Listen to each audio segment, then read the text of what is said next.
Hi guys, today I have another very special guest with me, Hamid Abdel-Samad. How are you, sir? Hi, Gad. Thank you for having me. Tشرفنا. I wanted to first introduce you by mentioning some of your books that have been translated in many languages. You've written many books. Let me just mention a few. My Farewell from Heaven, The Case Against Muhammad and Islamic Fascism, the third one of which I think is available in English. So first, I guess I wanted to say that it's a real pleasure to have you on because I saw several of your YouTube clips and I said, this is a guy who seems to have exactly the right values. So truly pleasure to have you on. Let me mention before we start, and I will turn to Arabic here uh, because we need to address a very important point. So I'm switching to Arabic and then I'll translate. Uh, لازم نقرر على موضوع كثير مهم. نعرف انه باللغة العربية في لهجات كتار. في ناس بيقولوا انه اللهجة اللبنانية احلى وحدة، وغير ناس بيقولوا انه اللهجة المصرية احلى وحدة. شو بتقرر يا استاذ؟ خلي خليني أقول لك إن اللهجة المصرية هي الأصل، لكن للإنصاف وللحقيقة ما في أجمل من اللهجة اللبنانية. شكرا حبيبي. Let me translate what I just asked Hamid.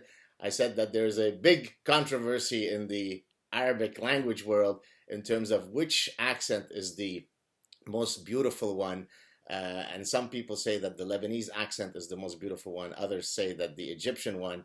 And being the true diplomat that he is, he said that while the Egyptian accent is the original, authentic one, he will concede that the Lebanese one is very beautiful. So thank you for that diplomatic and charitable answer.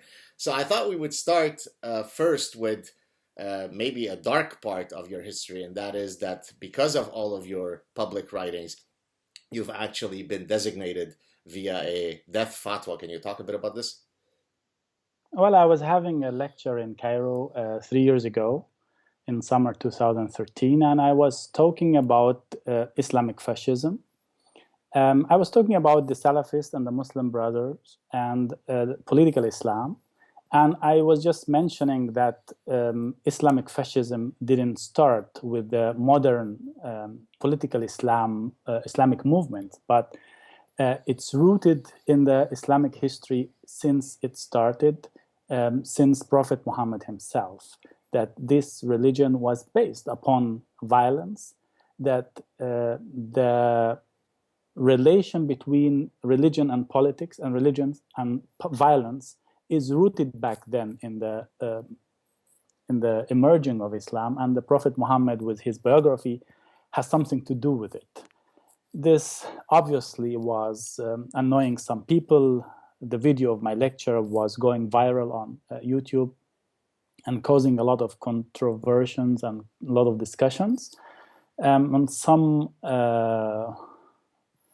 scholars from Al-Azhar University and from elsewhere were just like talking in Egyptian TV, and they decided that I should be killed for what I have said. And this is how everything got started, and it didn't end there. So because we have also Islamists in Germany, where I used to live, and they were very angry on what I said, and especially after I published the book in German, especially after I published the book about Muhammad too, the case against Muhammad, also from German Islamists, the same death threats were coming. And so you had to have, since the original death fatwa, police protection, and do you still have it now, or has the threat subsided? Has the fatwa been retracted? What's the status of this whole issue? Yeah, the status of the whole issue is that it got worse because, yes, I got police protection, and the level of this protection was raising month after month because of the new threats, because those threats also are becoming concrete. It's not just like some abstract idea he should be killed, but there are some people who obviously were thinking seriously about implementing that, and it's getting tough for me that I cannot stay in the same place long, and I cannot go for shopping without having police protection. Every step, I cannot even fly alone. Whenever I'm flying, there are some policemen like accompanying me. But still, it's a tough life. But I knew what I was doing. Incredible. I didn't know that it's gonna be that bad, but still, I knew it must have some price to live like this and to think like this and to be outspoken about what I think. Now, what's incredible is that, stories like yours, stories like Ayan Hirsi Ali, going back, of course, to the late 80s with Salman Rushdie, with the fatwa that was struck from the Ayatollah Khomeini, I think, at the time.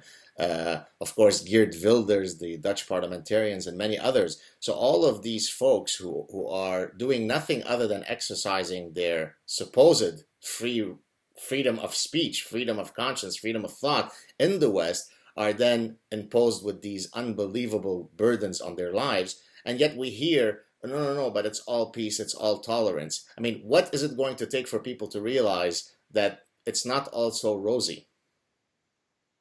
I don't know. I mean, what else should happen in the Middle East and in the world so that people will figure out there is a correlation between the ideology of this religion and the way people think about this religion and all the mess we are having there and all the mess we are having in the West within the Muslim communities too.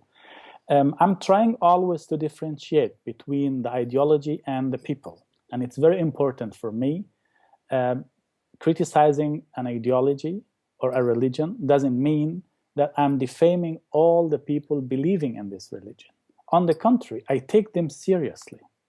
And I think every human being who takes Muslims seriously must criticize Islam and must criticize this political ideology of Islam and the legal heritage of Islam, because that's the core of the problem. I have no problem at all with the spiritual part of Islam. With the social dimension of Islam, on the contrary, I think they are very positive and productive and important for the coherence and for the peace in these societies. But there are very fascistic side of this religion, which are the political side and the legal side and the social order, not the social dimension, but the social order.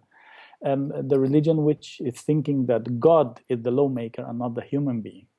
The religion which is thinking it's the last word of God, which is coming to bring about a new world order, about a new society from A to Z regulated by the laws of Sharia. This is a problem. This is a problem for living together of Muslims and non-Muslims. This is a problem for Muslims themselves within their own family, the relation between man and woman, the idea of violence in the name of God. All of this has to be addressed freely and honestly.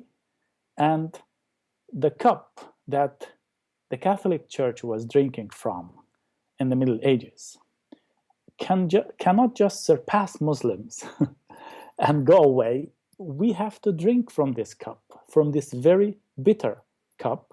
We have to go through the painful process of enlightenment, the painful process of recognizing where the mistake lies, where everything started.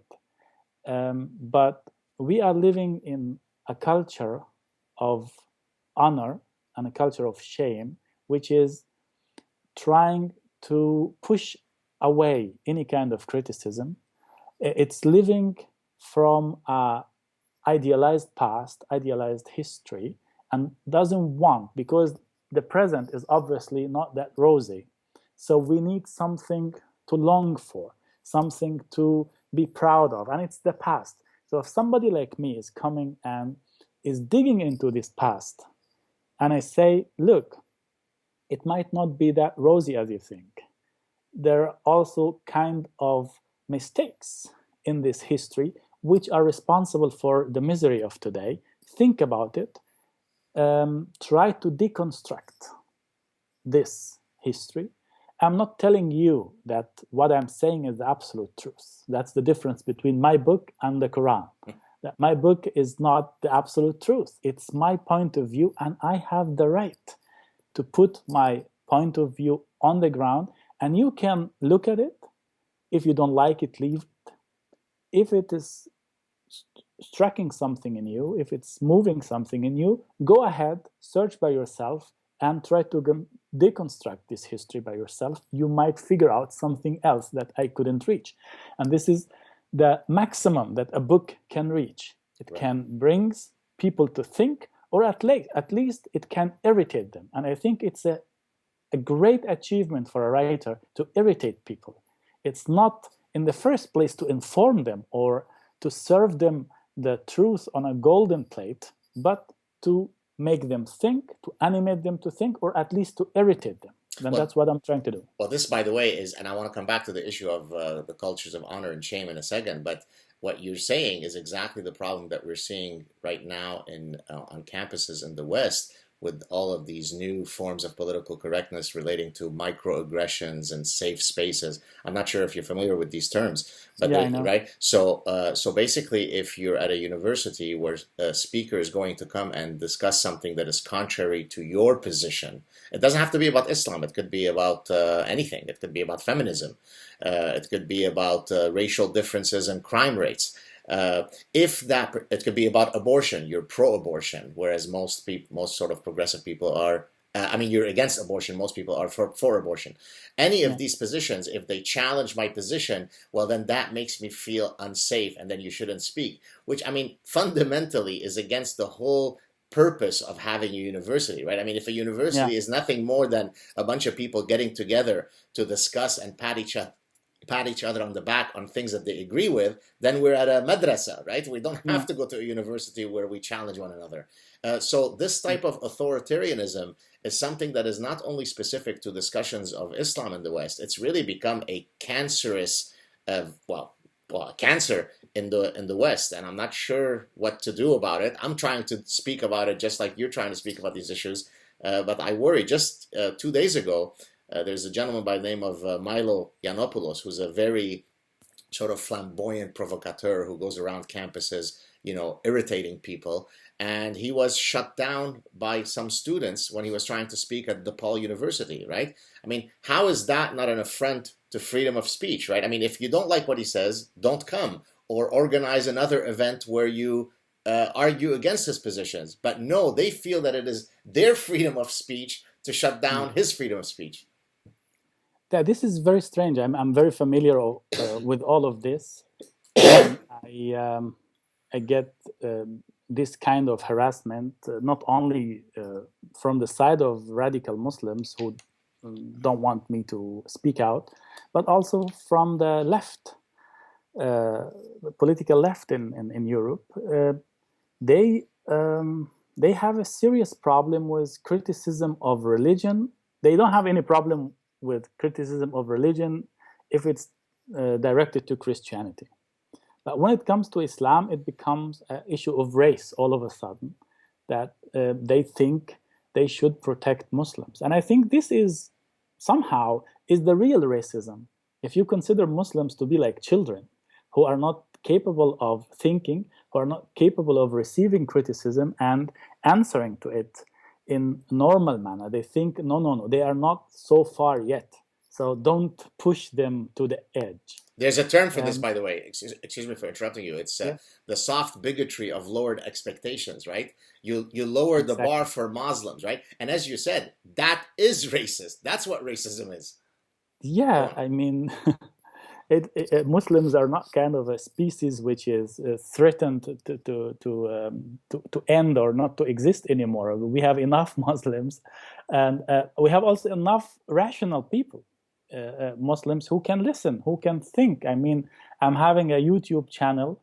Until today, it was watched by 4 million Muslims.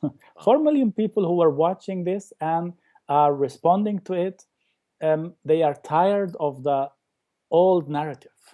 They are tired of the whole structure, the authoritarian structure, and they are longing for real debate and new inputs about the history of Islam, and I'm trying to offer them a way to think about it.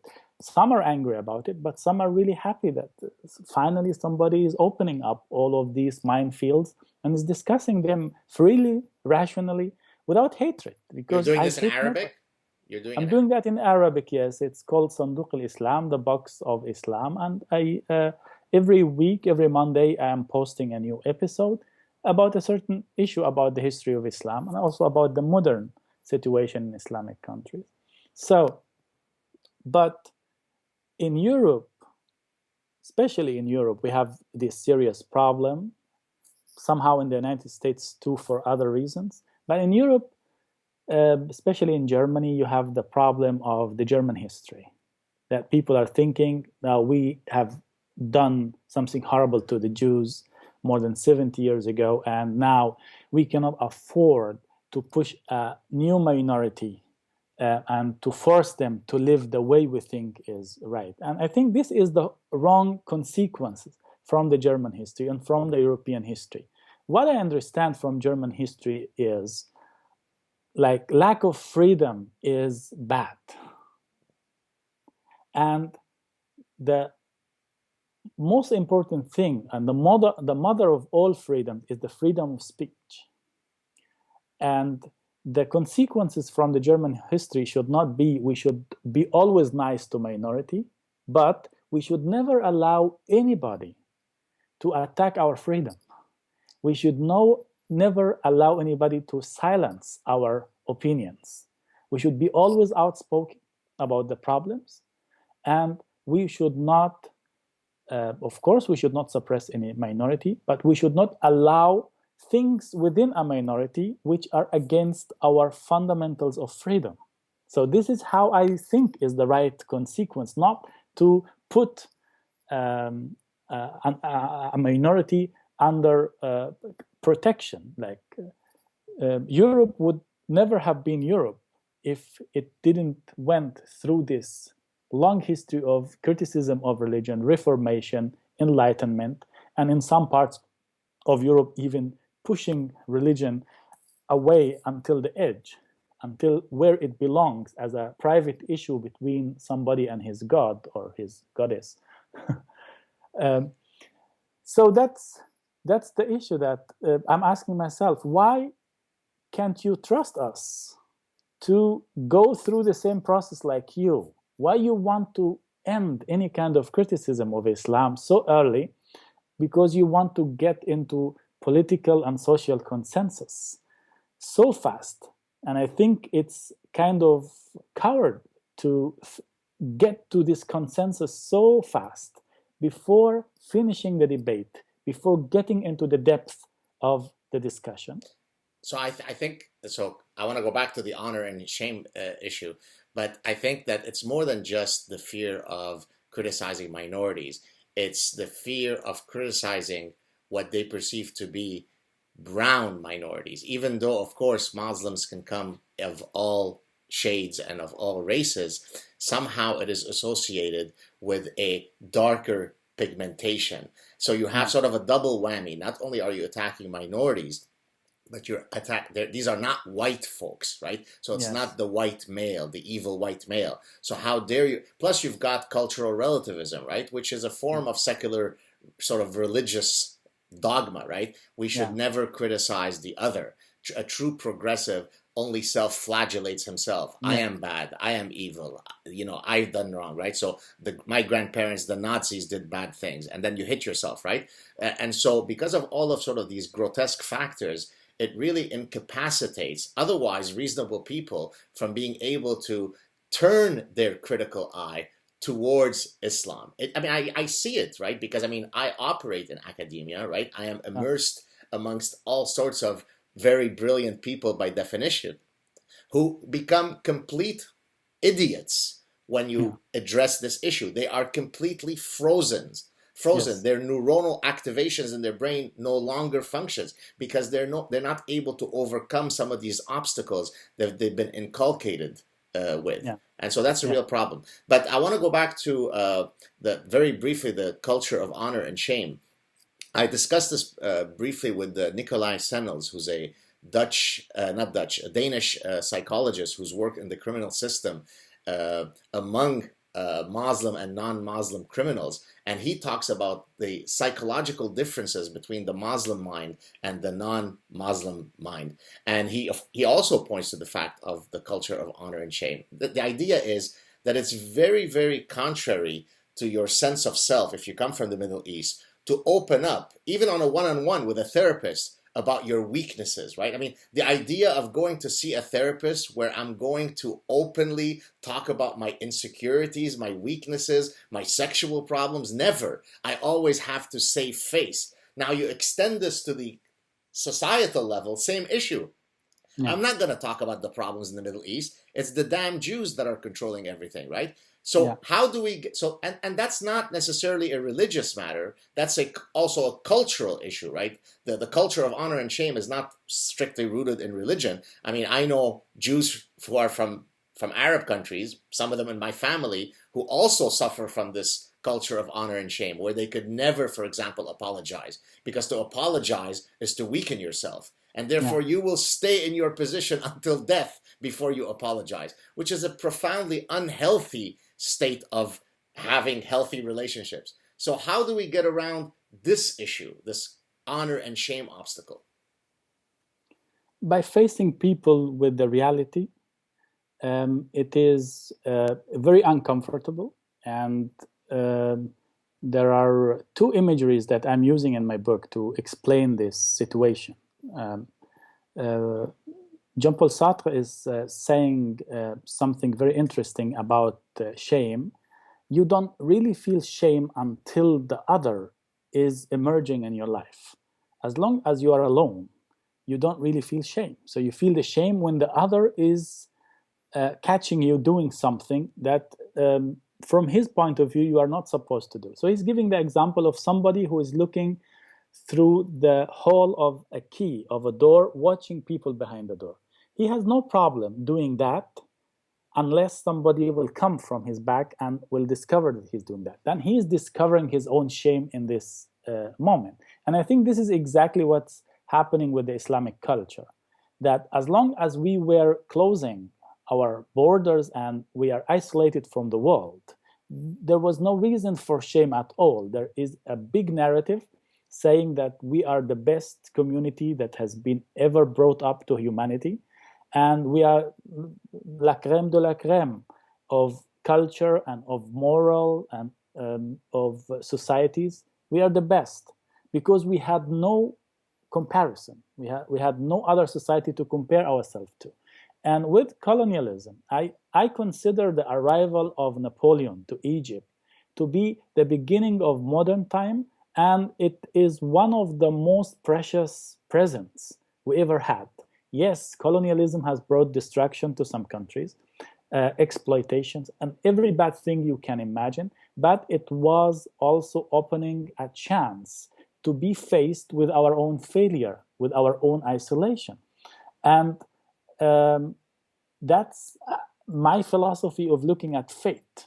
It's not always the bad thing that happens to you that decides if you are going to be a good human being or not, but how you react to your fate. That's your chance to be God. That's your chance to create, because you decide how you respond to the bad thing that happened to you.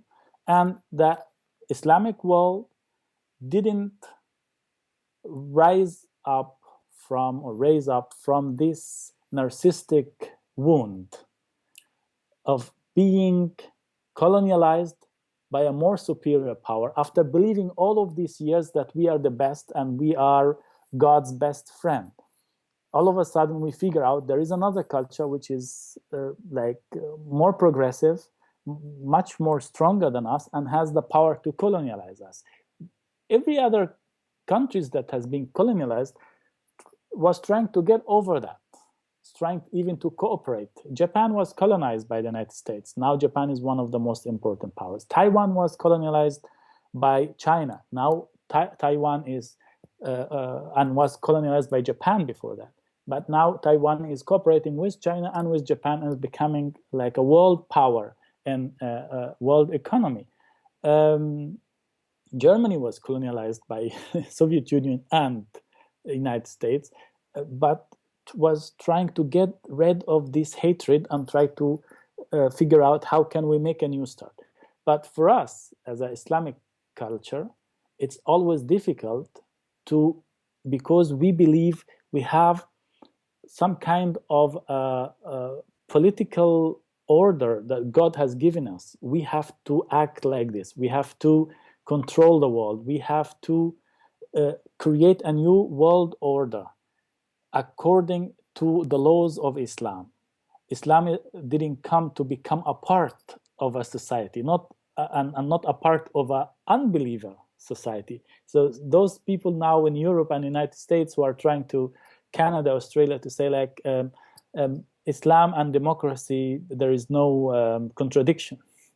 Islam and like constitutions, modern constitution, there are no contradictions. They are thinking they are doing something good to the Muslims because they want to integrate them.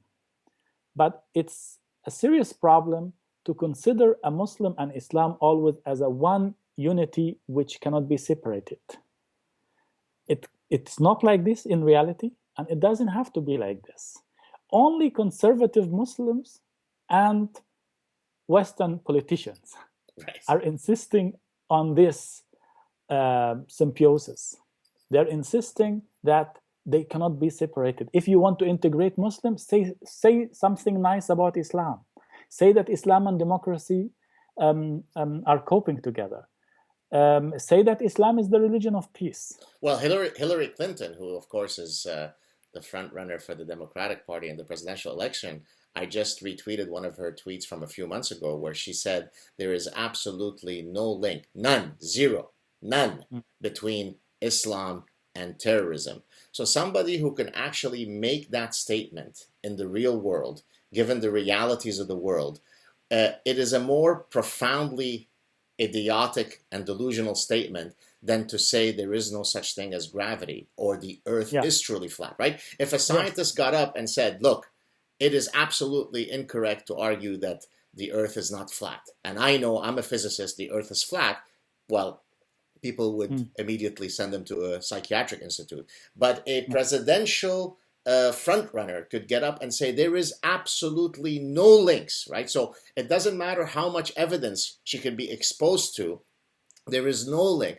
And as you said, that's very harmful because most people are cognitively lazy. And so they will take that little tweet and say, well, look, Hillary Clinton is saying it. So of course, Islam is peace. There is no problem. It must be just a few crazy folks doing really bad things. And of course, they don't represent Islam. And that's ultimately hurting everybody. It's hurting Muslims who are the first ones who suffer from this. And it's hurting everybody else. An honest discussion will certainly solve the problem. Look, the problem is going to be solved one way or another. It's either going to be solved today with a lot less blood, or it's going to be solved tomorrow with a lot more blood. So it's really, it's our choice to decide how it's going to happen. People are going to wake up. They're not going to be in a stupor forevermore. So what you and I are doing by discussing, by being free, by exercising our freedom, is to simply warn people that, look, there's a really dark abyss that's coming in the future unless we sort of wake up, correct? Yes, absolutely. I've been always asking myself why all of these Western politicians having the urge to come up with such statements like Islam is the religion of peace or Islam has absolutely nothing to do with violence. I've heard it from Hillary Clinton, from Barack Obama, from Cameron, from Bush. Angela Merkel, from Bush even himself. Funny enough. And I was asking myself, why is it like this? And I came up with, we have been discussing two reasons for that before, like the cultural relativism and the fear of the intellectuals and the politicians that they will put a minority down but it's not only that. And it's not only the German history and the European history and the fear to suppress a minority. It's also business. You should not forget that the United States and Europe are connected with Saudi Arabia, with Turkey, with Qatar, with the Arab world, the Islamic world, and they don't want them to get upset. And like in these countries, people are having the tendency to feel assaulted very quickly, more than elsewhere in the world, I guess, especially presidents. If you look at Erdogan or if you look at Khomeini, it's always a lot of trouble if you criticize one of them. So they try to please them by saying these statements. So this is one thing. And the other thing is lobbyism. We are having a very dangerous wave of lobbyism of political Islam taking place in Europe and in North America. Not only in the media, that certain journalists who are having ties that we know with Saudi Arabia and with Qatar, and no, you're having also a country like Qatar controlling some newspapers and trying to control some journalists within those newspapers to represent a certain ideas that they want them to represent. And those newspapers were responsible to brush up the Muslim Brotherhood as a reformist movement, as a democratic movement, and sell it to the world as such. And many people are still believing this nonsense. And you were, by the way, and I want to go back to your childhood in a second, but when you were in Egypt, you were born and raised in Egypt, you were at one point part of the Muslim Brotherhood, correct? Right, yes. I was like between the age of 19 and 21. I was joining the group and I was very active, and until in one camp I was spending there, I figured out this is very dangerous to be with such a group which is selling itself as alternative to Mubarak as a dictator. So they want to create a new society, but what is the basis of this new society? It should be the individual.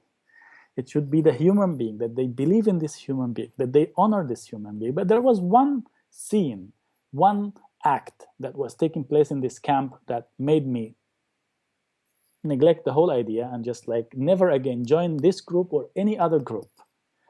We were asked to walk in the desert. It was a very hot day, and they were giving each of us an orange, so that I was assuming this will be our reward after walking so long time in the desert. So it's like paradise. I thought they are giving some allegory or metaphor of paradise.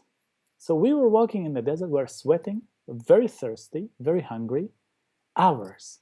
And after that, the Amir of the group, so we were divided in group, was saying us, sit on your knees. So we're sitting on our knees, and he was saying, peel the orange. We were peeling the orange, and then that guy was saying, bury the fruit in the sand and eat what you have been peeling. Just the peeling of it. That was very humiliating, very, very humiliating. And I figured out in this moment, that's it. Sad enough, I did what everybody else did. You know, this reminds me of a story. Do you know Tawfiq Hamid? Do you know who that is? No. He's a physician who I think now is in the United States, who studied, I think, medicine in Egypt, and was a member of it was Jemaah Islamiyah. So I don't know if they're connected to the Muslim Brotherhood or not. And he tells, I mean, not a similar story to yours, but similar in the sense that there was a particular incident that sort of woke him up and said, I'm out of this. Yeah. I think it was I hope I'm not getting the story wrong, but they wanted to set up an operation where they sort of killed this innocent random policeman. And he just couldn't understand, why would we go and kill some guy who we don't know? This is in Egypt, right? It wasn't, they weren't killing, a kafir or anything, right? And so he decided he was out, and he now speaks a lot against political Islam and so on. But let's go back so you were born in Egypt. Your father was an imam. So certainly, I have this appellation. I call it the holy 3M of apologia, like how people apologize whenever somebody criticizes Islam, and the 3M represent three words that start with M. Let me look for them here. Where are they? I'm looking for them. Well, misunderstanding, misinterpreted, and mistranslated, right? Well, you don't speak Arabic, you can't understand what's in the Qur'an.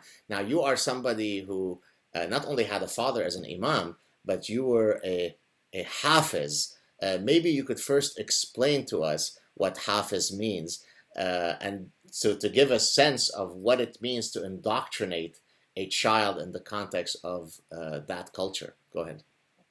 Hafiz is somebody who is memorizing the Quran by heart. And that's what I've been doing since the age of 3. I've been memorizing Quran by heart until the age of 12 that I finished that. And I am familiar with all of these 3 M's. That when a Western person is criticizing Islam, this is the first thing. Have you ever read the Quran in Arabic? No, then don't discuss with me. Or you've got the wrong translation, or you misunderstood, or you are taking the verse out of context. بس حفظت القرآن بجامعة Al-Azhar? If no, then you are a fake guy, right? So this is just to translate to people. Even someone like Hamid, who's got all the right boxes, we can always find something to make him non-authentic. And so what I just said in Arabic, did you memorize the Quran in Al-Azhar University? If you say no to that, then clearly you are a fake, right? Yeah, well, my father did. Like, he has this authority, and I learned it from him. So authentic. He was teaching other scholars who later became scholars. So, and I think there is no book about Islam that need to be read that I haven't read already before the age of 16. So I've been reading all relevant books about Islam, about Hadith, about interpretation, and I was so much absorbed. I was so much into this book, and I was so much in love also with this book. That's the thing that made me also go that way. I still recognize the aesthetic part of the Quran and the literal dimension of this work. It's a very important book of its time, but I'm also having the ability to deconstruct it because I know it's so good, and I'm familiar with all of that. And that's one of the things Salafists in the West are hating me so much, because they cannot bring up these 3 things with me, because if they talk about context, you're a nightmare, basically. You are their walking nightmare. And then I bring the context in seconds. I tell them, okay, Al-Tabari said this and Qurtubi said this about this very specific verse, and okay, tell me your context. They can't, because they use these context stories to silence others who have no idea about the Quran. But then when they have no other means with me, then I am for them the self-hating Muslim. Or maybe somebody who is paid by the Mossad, or they will find something. They will find something other than just sitting and discussing with me rationally about the issues. So I'm very familiar with all of these apologetics, and it's so sad, because what a great chance to open up this hurdle which is standing between us and civilization. It is a great hurdle and a great obstacle, and we can remove it without denying our identity, without even finishing the religion, but putting the religion in its right place. But now here's the question: how do you do that? Which I guess leads us to the issue of Reformation. Because look, if you read the Quran honestly, as you have, if you read the Hadith, if you read the Muhammad Sirah, if you do a content analysis of how much problematic passages there are, well, it is filled with problematic passages. I mean, it's difficult to imagine a book that has more problematic passages. As a matter of fact, Bill Warner, whom I've had on my show, he's a former professor of physics who then, when he retired, decided to dedicate his life to studying the Quran and other Islamic texts, did a content analysis. So this is a formal scientific technique that you use when you are analyzing text. And so you could look and see, how often are injunctions of hate and genocidal, lust are mentioned? How often is peace mentioned? And so you don't have to sort of guess. You don't have to use the Hollywood actor Ben Affleck to tell us what Islam is or isn't. We don't need to hear it from Hamid either. We could turn the lens of science to answer any question that we want empirically. And the results are not very good, right? So then how do we still say, well, hey, we'd like to have people practice their religion, certainly in the West, but then take all those parts out? I mean, you'd have to come up with some magical doctrinal way where all of that stuff is magically abrogated or erased. How do you do that? Is it possible? Well, what I am doing is basically two things. I'm trying to deconstruct the whole story of Islam from the beginning. I'm trying to deconstruct Quran, and in my YouTube channel, I'm trying to explain what are the sources of this book. I'm telling guys, forget the idea that some angel was coming from heaven and with a complete book and gave it to Muhammad, and Muhammad was revealing it to his people. There is no such thing like this. But let us look at the Quran as kind of a palimpsest, as a text over text over text, borrowing from other cultures, which doesn't make it poorer but richer, building upon other myths and other religions.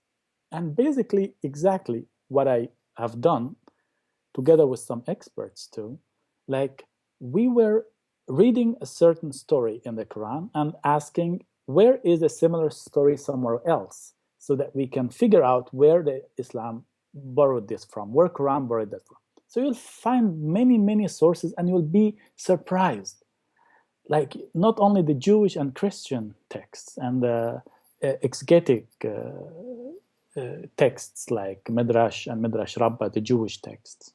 Also, you will find stories from Greek mythology, hidden story, from the Alexander romance, like a fictional story about Alexander, but because there was a text of it somewhere, like Quran was borrowing a story from it, from the Zarathustra religion, from the Avesta, from the old Syriac poetry. You will always find different, and at the end you will figure out this is a nice mix of cultures. At its time, it was a literal achievement that needs to be honored.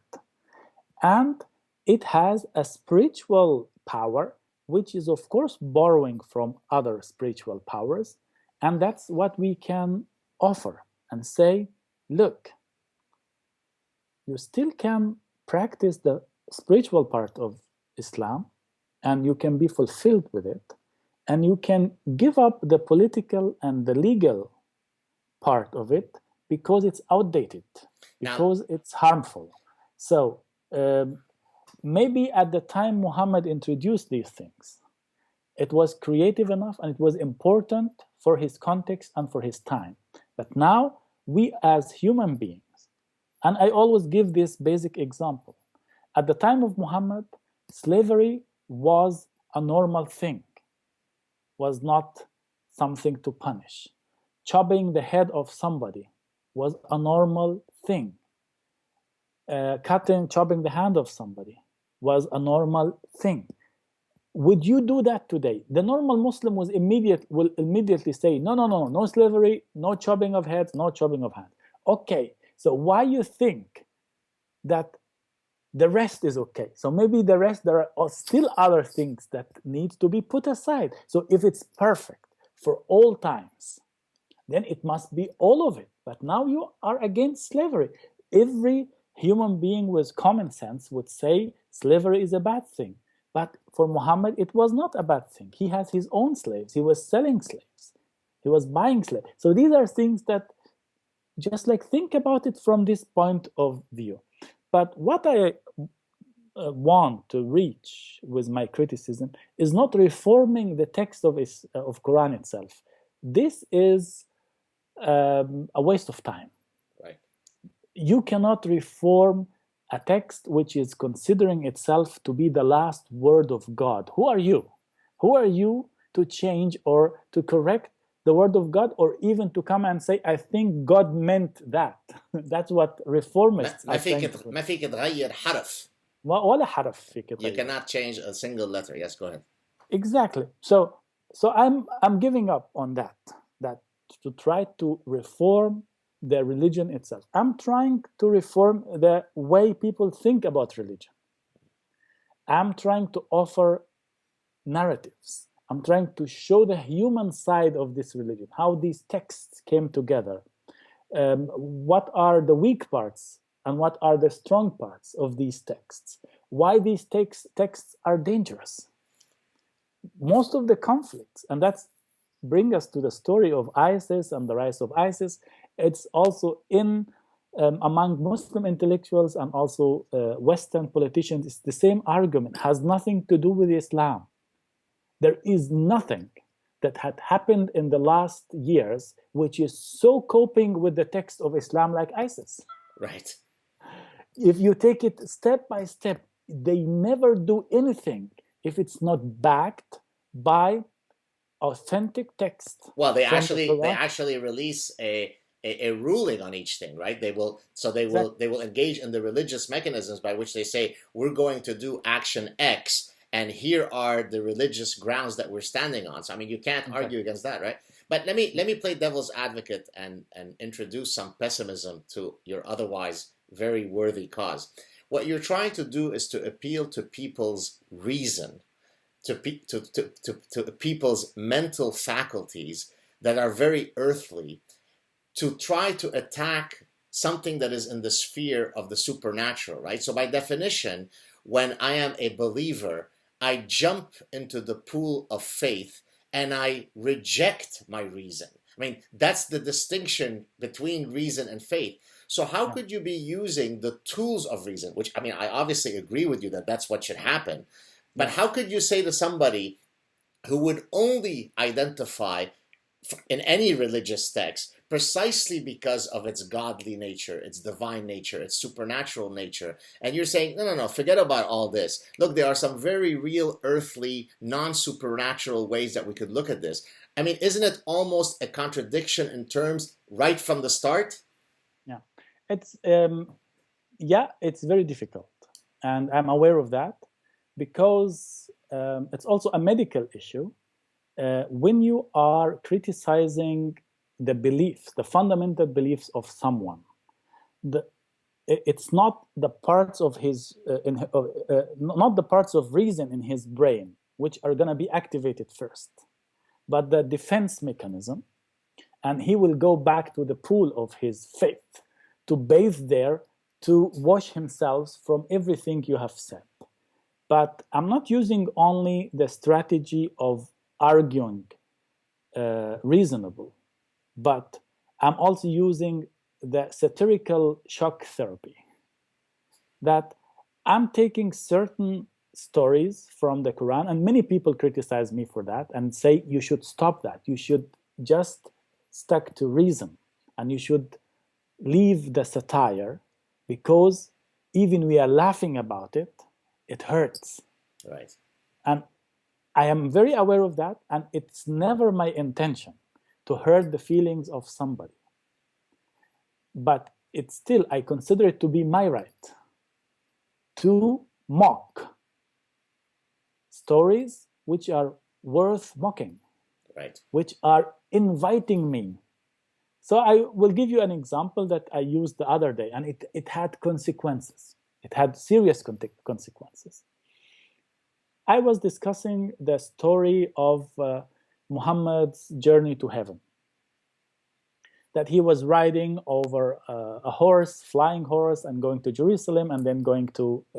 So in Jerusalem, he was praying with Moses and Jesus and Abraham, and he was the imam of them. So he was the most important prophet, so to say, according to the Islamic story. And then he was ascending to heaven, and he was talking to God, and he was knocking the doors of all the seven heavens, and every prophet was opening the door.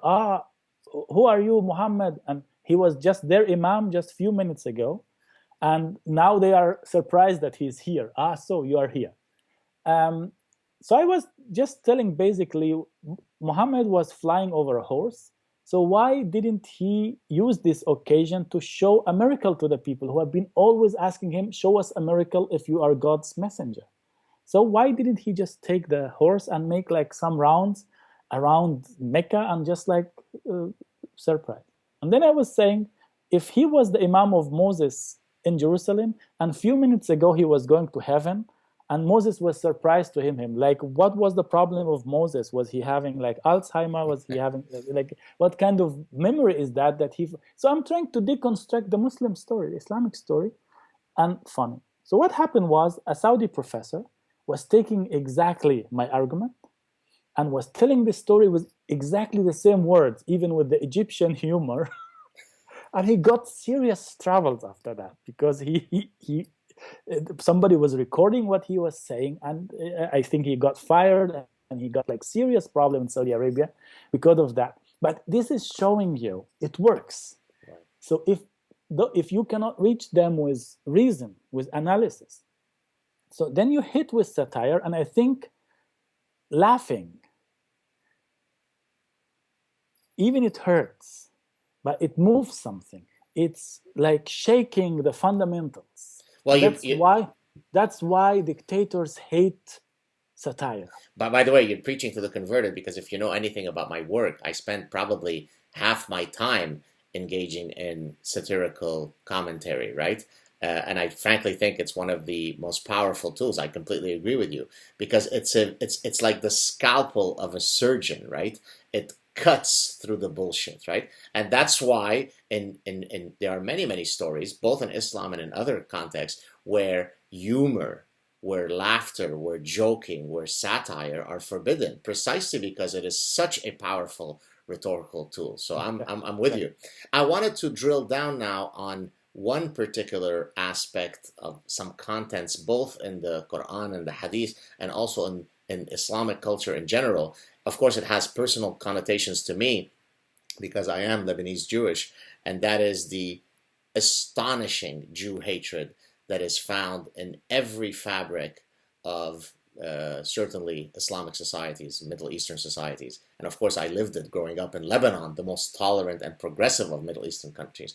And oftentimes when Westerners first hear of these stories, they simply can't believe it. They don't understand that every possible fabric, the taxi driver speaking to you, the politician, the television show, the universities, everything is laden. The whole fabric of society is united in their Jew hatred. Just yesterday on my public Facebook page, there was a gentleman, you can go and check it out, who started, he wasn't Muslim, he's a French-Canadian guy. He started sending me some stuff that was really just genocidal Jew hatred. You fucking Jew, you Jew this, Jew that. Now, you had an incredible YouTube clip where you talked about how, the Islamic Jew hatred is really poisoning the human decency of otherwise good people. So maybe you could give us kind of a summary of that, and then link it, because of your vast knowledge of the Islamic texts, to the original sources. Yes, I've been making an episode on my YouTube channel about, in fact, two, about Muhammad and the Jews, and about we and the Jews. It is kind of a chapter also in my book, Islamic Fascism. And it's really, when I see how much energy we are investing in the Islamic world in our Jew hatred, I tell myself, what a waste of resources, what a waste of energy. Like that, we are so preoccupied, so obsessed with those people who are very few of them.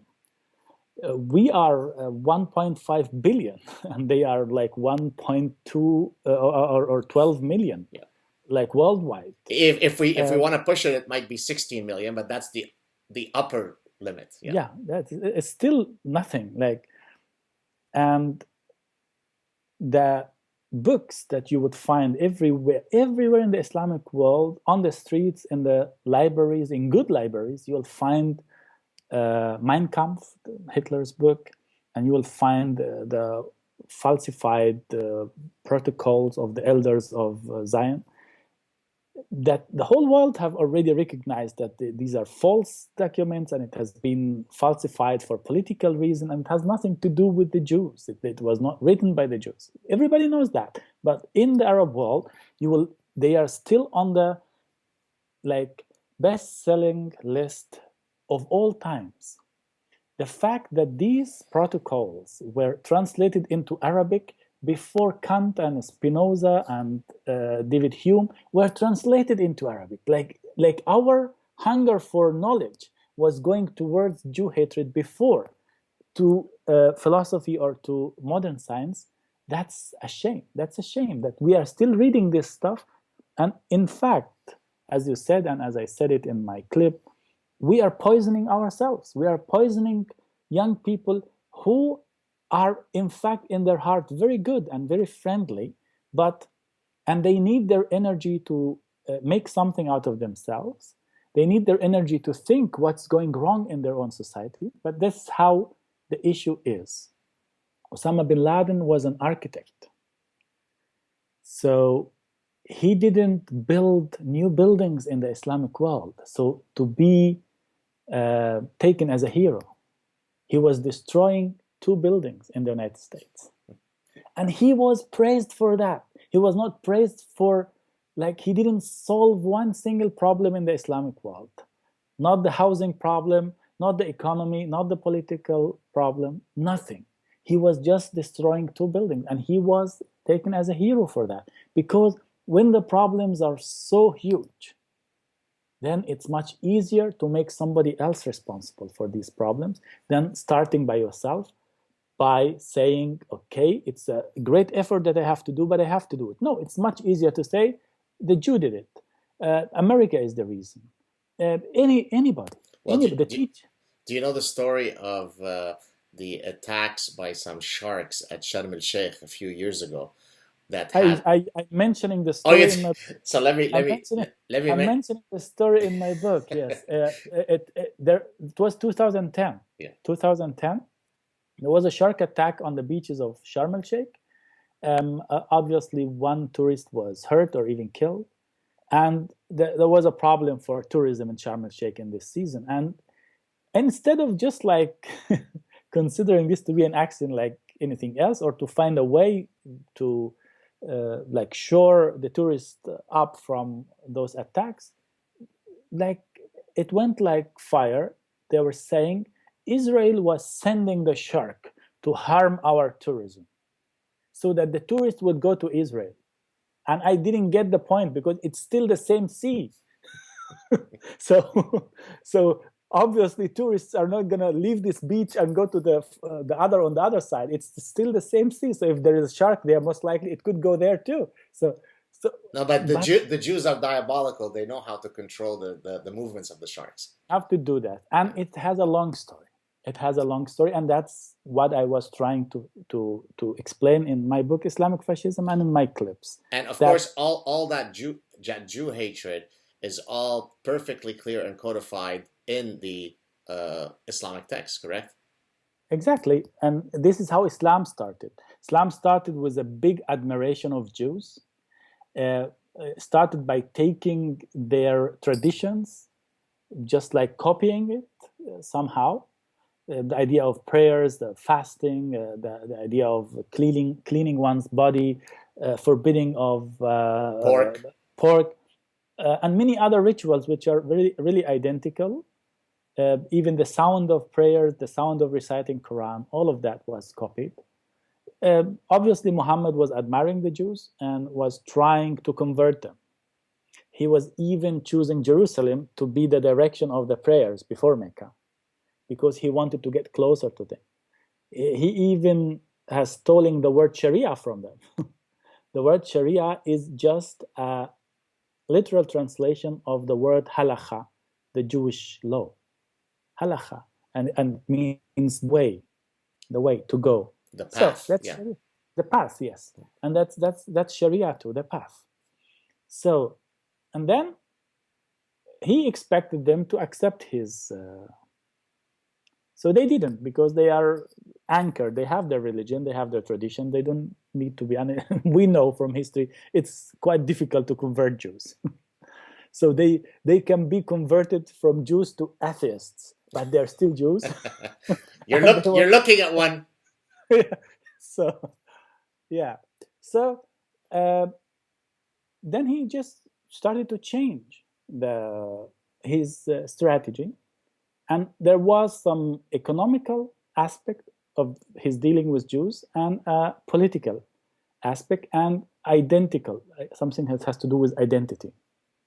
So he wanted to sharpen the Muslim identity by attacking the Jews, by showing the discrepancy to the Jews. So this one aspect that you can see in the Quran. Those people, they are falsifying their book.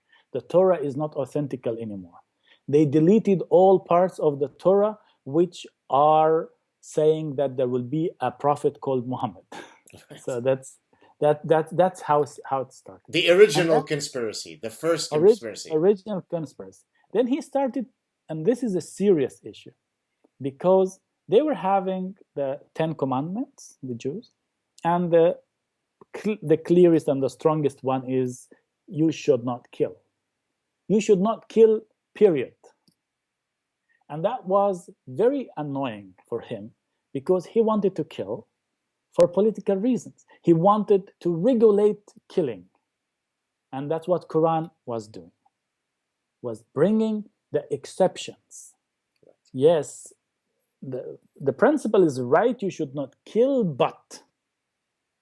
And all of these buts, they are the mother of ISIS.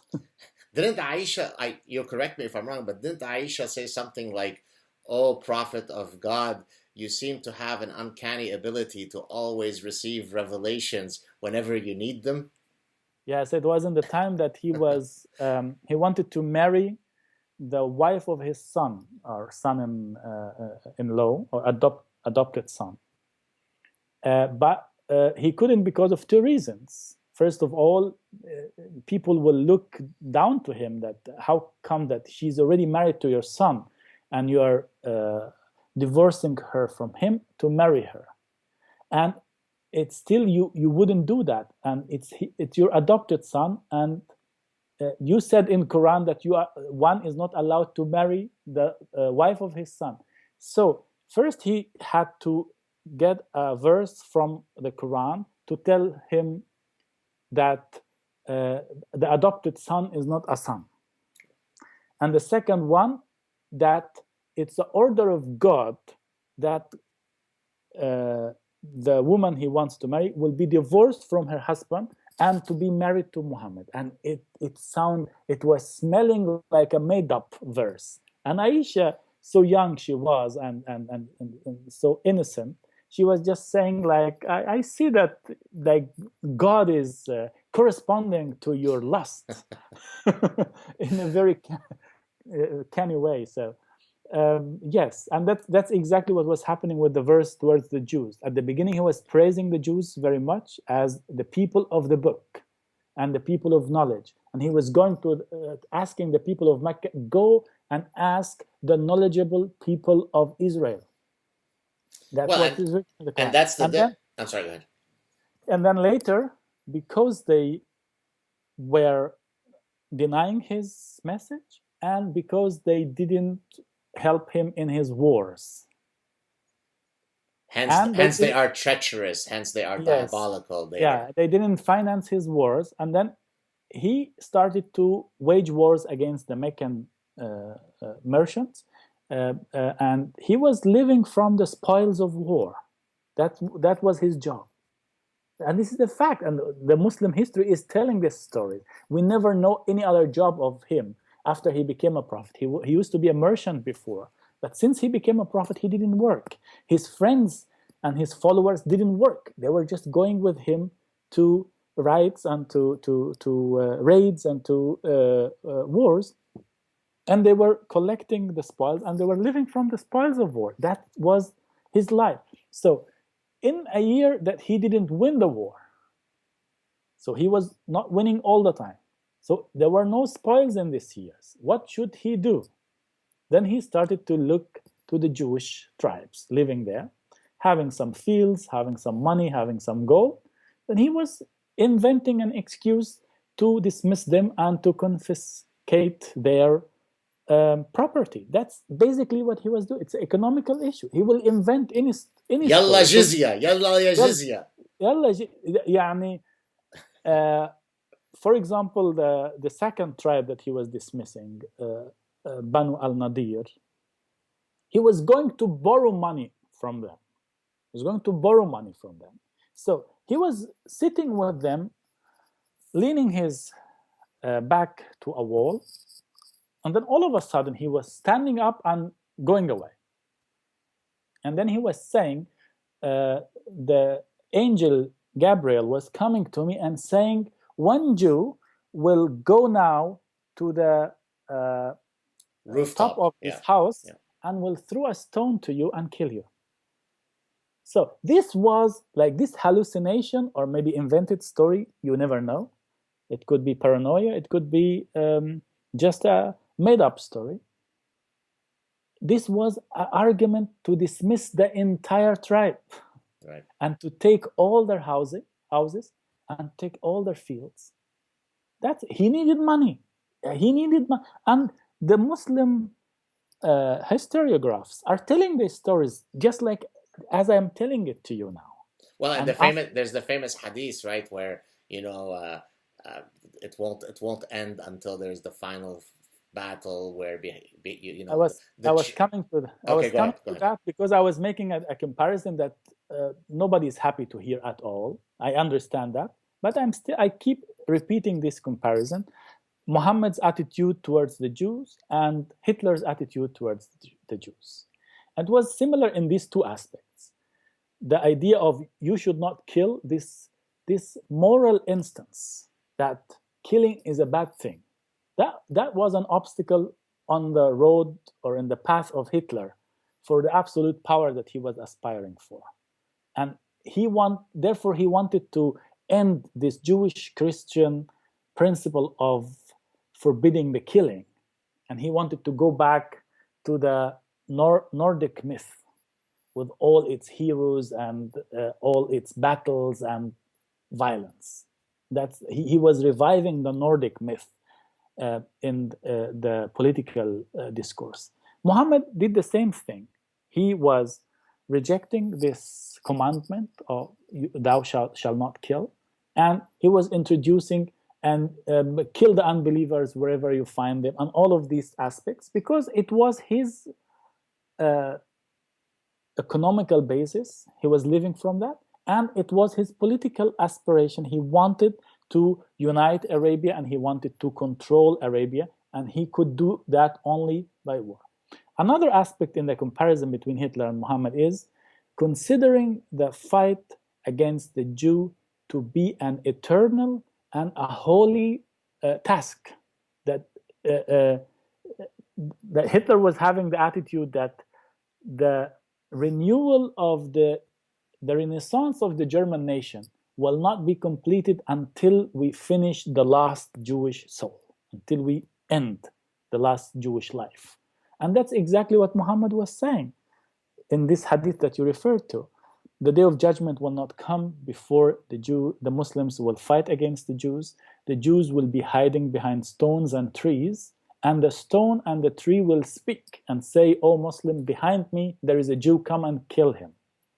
And by doing that, then it's the final battle, and after that the salvation will come. So salvation will come only after we kill the last Jew behind the last tree. That's the same spirit of Nazi Germany, the same spirit. Therefore, when I'm talking about Islamic fascism, I don't mean only ISIS and Jemaah Islamiyah and Osama bin Laden. I mean the guy who founded Islam itself, who was coming with this spirit and who implanted the seed of intolerance in the heart of Islam.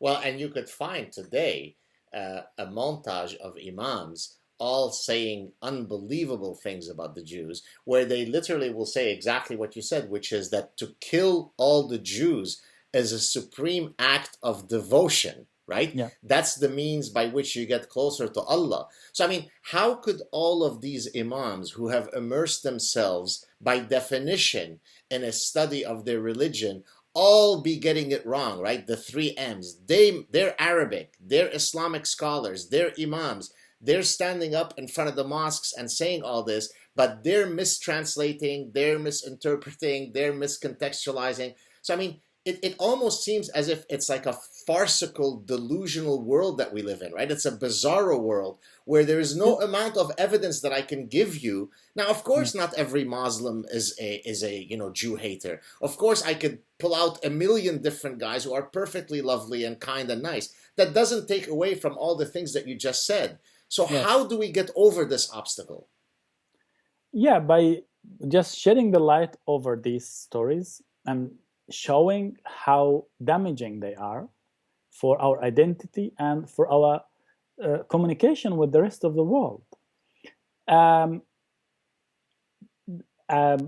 don't think that we need even to interpret the Quran. I think the Salafists and the ISIS are just applying what's there.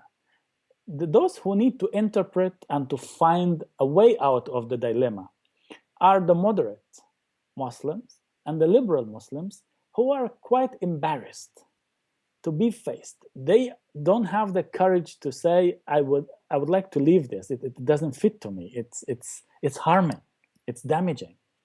So this is human, that they need to find some positive aspect. Therefore, they try to screw and squeeze each verse. They might get a drop of tolerance, a drop of something positive. And it doesn't work. It doesn't work. If you think that living together and peace and good communication between human beings needs a legitimization by Muhammad and the Quran, you have to wait very long, and the Salafists and the terrorists will come with much stronger arguments against your project. Therefore, we need to de-Islamize the whole thing of living together. We don't need the blessing of Jesus, Moses, and Muhammad to live together.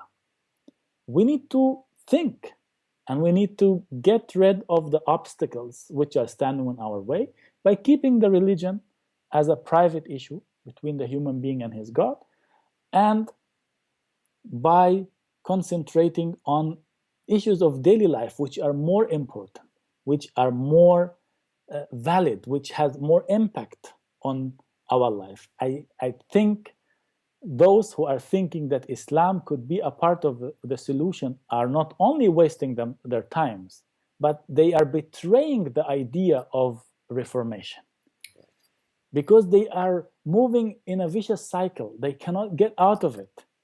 The dog chasing its tail.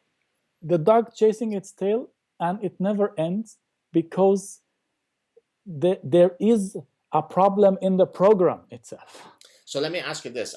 That we could go on for hours, but let me end it on this note in a very practical question. So how do we take everything that you just said and deal with the current issue revolving around the refugee and hijrah, the massive immigration that is happening across the West, where on the one hand, we'd like to open our borders to people who are coming from difficult situations. Listen, I fled Lebanon, you fled wherever Egypt, and here we are, hopefully contributing positively to society. So amongst the 25,000 Syrians that have been let into Canada recently and the 1 million that have been let in by Merkel, there are tons of very good people, but there are tons of really nasty people. And by the way, the very nasty ones need not strictly be ISIS members or ISIS supporters. The fact that they come with that heritage, that cultural and religious heritage, is itself problematic, because I know that when there is this many people coming from the Middle East of that particular faith, I can predict very easily. I don't need to be a fancy statistician to predict whether Jew hatred will increase in society or not, right? It doesn't take Einstein to calculate this one. No. So therefore, how do we navigate this very real issue, which is we want to maintain our humanity, which includes to be compassionate to those in need, and at the same time recognizing that many of the people who come from those societies have values that are perfectly contrary to ours? How do we navigate through this, what seems to be like an impossible conundrum? it's very difficult, and it's getting worse, and it's getting worse because it's not ending with those 1 million coming to Germany and those 25,000 coming to Canada and 25,000 coming to Australia and 10,000 coming to United States and 11 people coming to Japan. Japan accepted 11. only 11 people, and it was a headline. I am a Democrat, and I think every human being who has fled his country has a right to apply, at least, and get a fair chance to be accepted or not. This is another issue.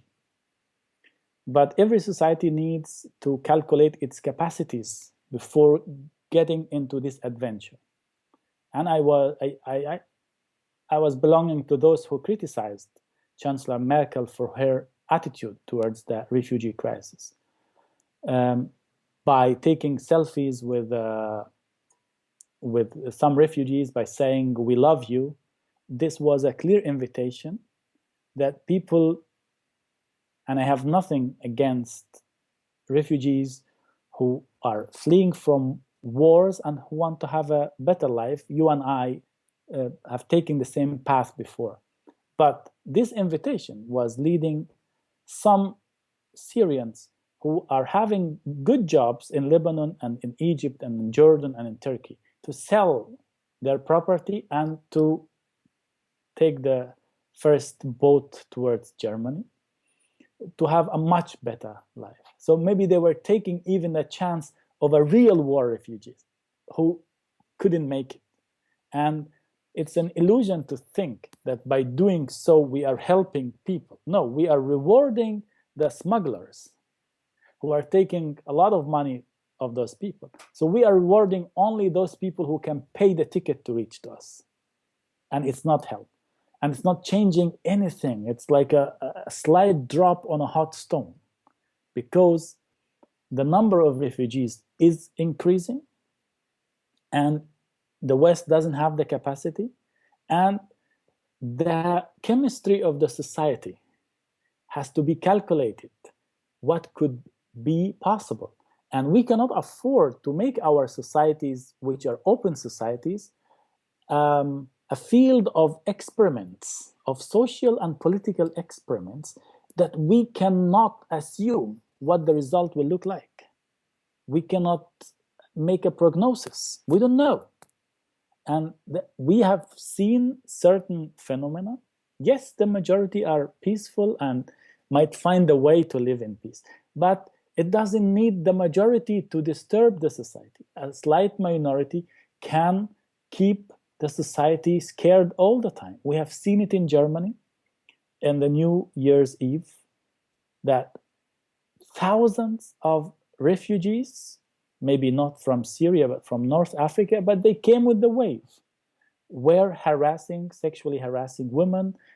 Some women were raped, robbed, humiliated. Thousands of cases. And this is for the first time. Things that we are used to know from the Tahrir Square and elsewhere in the Arab world, the mass harassment stories, are now coming. And this is really a sad thing. This is a moment where I just stand and say, we are exporting almost nothing as an Islamic culture to the world, except our diseases, except terrorism, sexual harassment, oppression of women. Why is it like this? Why is it like this? Why is it that in no single Islamic country there is a real democracy? Where are all the Jews in Islamic countries? What happened to them? What happened to them? How are the Christians living? I can tell you something. Yesterday, there was a very sad thing taking place in Egypt, in the south of Egypt. A Christian guy fell in love with a Muslim woman, which is elsewhere in the world a very normal thing. The other way would be okay, though, right? The other way is okay. The other way is okay. Allah birid. راح يهديها للإسلام يعني. He will guide her into Islam, then it's a good thing. And that's why in Islam, like, it's not allowed that a Muslim woman will marry a Christian guy, because he could make her Christian. But a Muslim man can marry a Christian woman, because chances are good that he will make her Christian and Muslim, and the children will be Muslim. So briefly, and that's the sad thing, and it's showing us where the problem is. So the guy was in love with a woman. Obviously, there was some kind of a sexual contact or something like this. And people of the village knew about it. And it's not the first time, it's not the second time. It's a weekly story. So not ISIS, not Salafists, normal Muslims. They were taken to the streets. They were burning the house of the guy, 5 other houses of his family, and they were taking his mother, and they were ripping the clothes out of her body and were dragging her naked into the street as a humiliation. This happens all the time, that whenever there is some slight problem between Christians and Muslims, the Christians are paying the price. Well, this is what people don't understand about when they in the West, when you say, oh, but Jews and Christians and Muslims lived in peace and intolerant. No, at best, the people of the book, right, Ahl al-Kutub, they were tolerated, right? But you're never tolerated as an equal, and you don't know when the people are going to come and take you into the street and decapitate you, right? I mean, we were tolerated until we had to leave Lebanon because we were going to be executed, right? Exactly. I'll tell you a quick story. Actually, it's related. But let me just please go on. The main idea, because what I wanted to say is, just few days or like just slightly before that, the Al-Azhar Sheikh was in Vatican, and he was talking about terrorism and the Muslims in Europe who become terrorists. And he was saying they become terrorists in the West because they are... Climate change. It's due to climate change. Yeah, they are... No, because they are marginalized and because they are discriminated in Europe. And he wanted the European societies to open up to Muslims, not to discriminate them. And everybody who lived in Europe and lived in Egypt knows that Muslims in Europe having much better life and they are more equal than Christians in Egypt. So I'm asking myself, why Christians in Egypt are not blowing buses or decapitated heads of people? They are more oppressed than Muslims in Europe. So if it's just a question of oppression, these would be the first people to act. Those who have been sent away from their houses by ISIS, the Yazidis who were like raped. Why didn't we hear of Yazidis that cutting the heads of somebody or blowing buses away or blowing themselves away? So is it really the oppression? Is it really the poverty? Is it really the political situation? Because in this sense, Christians in the Islamic world has to be double terrorists because they are living the oppression double. Like the poverty and the oppression of the Muslims above that too. So it's not a question of the social structures. This could be maybe accelerating the process of radicalization, but the key to radicalization is the ideology, the political ideology of Islam and the texts which are bleeding. The verses are bleeding violence. So how can't we just face this? How can, after all of this, somebody like Hillary Clinton say that has absolutely nothing to do with Islam? There is no slight link. I wonder where those people are getting their information from. Who are the consultants of those people? Yeah, I don't know, but I think they should have you as a consultant. I was going to tell you a quick story, and then we'll wrap it up. Hopefully, we'll try to find some optimistic way to end it. Probably my first sort of recollection of something in my personal life related to Egypt was when I was a 5-year-old child in Lebanon. I'm not sure if I've ever told the story publicly. Maybe I have, maybe I haven't. And Abdel Nasser had just died. So this is, I think, 1970. The Yes, the former former president of Egyptian president. president, who was a big hero in the Arab world because he had sort of created this pan-Arabic movement, sort of uniting all the Arabs. And when he died in 1970, so I'm about 5.5 years old, very young boy. I'm sitting in my house in Beirut, and there's a procession, right? Muzaharat, right? There's this people coming out, typical sort of scene, rage, anger, kill, and they are lamenting, right, the death of this great Arabic leader, and the chants are about death to Jews. And so I am a 5-year-old child who's sitting there in my balcony, really feeling the fear because I know I'm Jewish. And there's this mass of people coming that are supposedly, I'm Lebanese, they're Lebanese, and that are chanting this unbelievable stuff about the killing of Jews. So that was my first exposure to Egyptian-related Jew hatred. I thought that you'd find, I mean, I'm sure you've probably heard all the stories that whenever you want to insult someone, for example, a dictator is deposed, he's a Jew. Right? Yeah. Gaddafi was a Jew. Mubarak was a Jew. Yes. Morsi is a Jew. ISIS are Jews, right? So Yes. it literally is the lowest form or the most basal form of insult, right? Yes. Can we? Yeah, go ahead.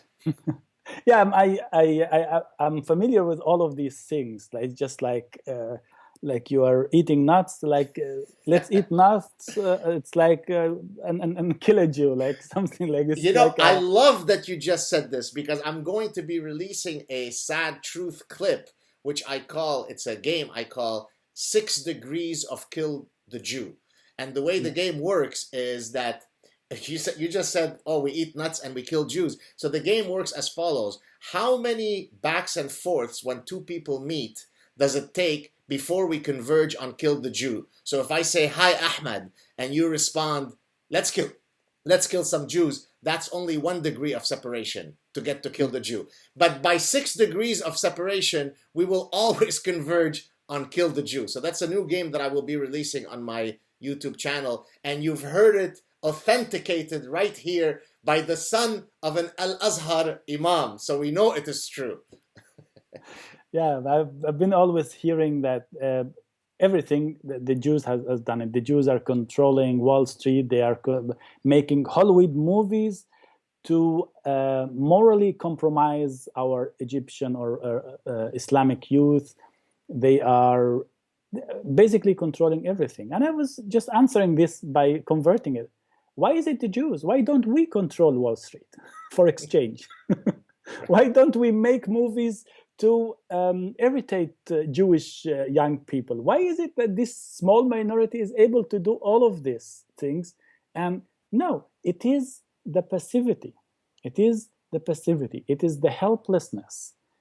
If we will just recognize that where are the problems, that we are not producing anything, that we are only exporting our diseases, we don't need the Jews. We will leave them in peace. The Jews don't care about us if we don't bomb their buses. Well, basically like this. I could tell you personally that, look, as somebody who navigates both amongst, Jewish people and amongst non-Jews from the Middle East, I could count 1,000,000 times, I mean, endless times, innumerable times, where I was sitting and talking to people from those regions, them not knowing that I'm Jewish, and of course hearing the most unbelievable Hitlerian Jew hatred that you could imagine.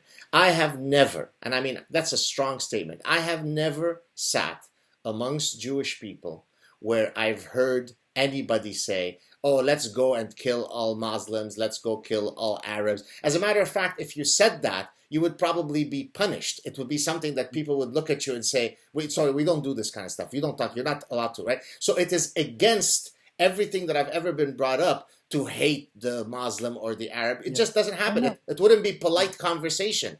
But yet, I've navigated because people don't know that I'm Jewish, right? I mean, growing up, I didn't have the same public, people didn't know me as much as now necessarily. let's get things straight in this while we are getting closer to an end. I can understand a young Palestinian or Lebanese who lost his family or his house by an Israeli missile attack. This is something that we have to agree upon. There is a misery there. There is a great problem there that need to be solved, and both Palestinians and Israelis need to do more to solve this. I can understand when such a person is now living in Gaza and having troubles, that he will have difficulties maybe to have some positive connotation towards Jews. I can understand some Lebanese guy who lost his family or his house. What I can't understand is why a Moroccan in Berlin or a Pakistani in London or Indonesian in Amsterdam are agreeing on the same thing, that Jews have to be exterminated, that they have to be killed, all of them. Where is that coming from? It has nothing. They are not close to the conflict. They have no personal relation to this conflict. It is coming from the helplessness. People who are weak, they are relying on conspiracy theories. They need to fill the emptiness of their life with a big enemy so that they themselves will feel that they are big enough. So if you are on the focus of Jews, all of the Jews, you and your 16 million people, you wake up in the morning, you brush your teeth and say, like, how can we annoy the Muslims today? How can we make them feel bad? Where is something like this? Because we don't see the individuals, we don't see the differences. Once we believe all the Muslims are terrorists, we lost the battle. When we believe all the Jews are evil, we lost the battles. And that's how I'm trying to delicately negotiate this issue of identity and our relation to ourselves through deconstructing our relations to the other. That's the game that we should be playing, how to understand ourselves through seeing how we look at others, because what we say about you most likely is saying much more about us. And if I could end it on a positive note, I share more in common with you because of our shared values than I do with some Jewish guys that are Hasidic, Hasidim, the really religious, right? So if you break it down to individual merit, right? I appreciate Hamid for the discourse that he brings to the conversation, and therefore I am closer to him as an individual than I might be to most other Jews, right? I put your individual identity ahead of my group identity. And I actually saw you once talking on some interview where you said, I don't like to call myself Muslim or ex-Muslim. I'm a human being, right? Yes. I exactly agree with that. Yes, I come from a Jewish heritage. Yes, you come from a Muslim heritage. Screw all that. We're two thinkers who share values of freedom, secularism, respect for all, tolerance, and therefore you are much more my brother than 5 million Jews with whom I share a religious heritage. I don't care about that. I actually care about your shared values with me. And if everybody were to think like that, then I think a lot of the problems would be resolved. Iza Allah birid. Iza Allah birid. That's a model for the future. But if we will wait for Allah to approve this, we will have to wait long. Inshallah.